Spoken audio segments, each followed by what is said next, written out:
Hello, I'm Matthew Gatlin, and this is Caves.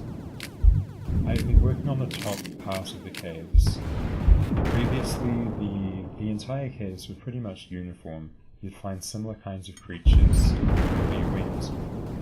But now I'm getting a bit more organized. The top part of the cave was previously explored by people from the player's civilization, so you'll find ruined buildings that use the same technology that you use. Like these. If you go down a bit further, and I'll just use a cheat code to get us there. Oh, that wasn't where I expected to end up. Here we go. Down a bit further, these are basically the palette swapped versions of your buildings, so they look a little bit different. If I have time, I'll actually give them completely different art.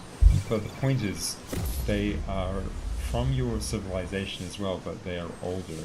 So you've gone a bit further down the caves and you're finding stuff from further back in the past. And there'll be story reasons explaining why these particular kinds of buildings are at this particular part of the cave. And then as you go down below here, you're going to find all the weird alien stuff that used to be all through the caves. So this change is to give the game more variety, but it's also to make the story feel more true. I want the world and the quests to tell the same story. So if the quests say that this area was explored by your people, you shouldn't be finding mysterious ancient creatures there that nobody even knew about. Speaking of making the story and the world fit together, I'm going to teleport us over to the cave where you rescue a friendly NPC. So this is where you find Nina, and when you meet, you tell Nina to follow you back to your cave because it's safer. And to make that make sense in the world, I've added this enemy who's just up here, this kind of UFO enemy, who parks right above Nina's cave and fires into it if you go near the entrance.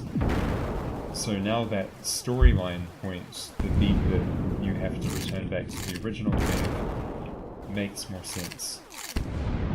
And that new enemy, it doesn't have any purpose except to sit there at that cave and look threatening.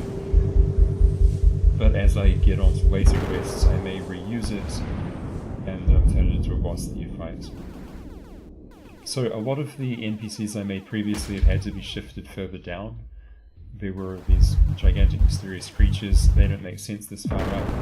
And to make the top of the cave feel interesting and populated, I'll have to add new NPCs, new creatures for you to find, but ones that make sense, given that this part of the caves has already been explored by Pylon City. So that's what's on my mind, that's what I've been working on. Thanks for watching, and I will see you next time.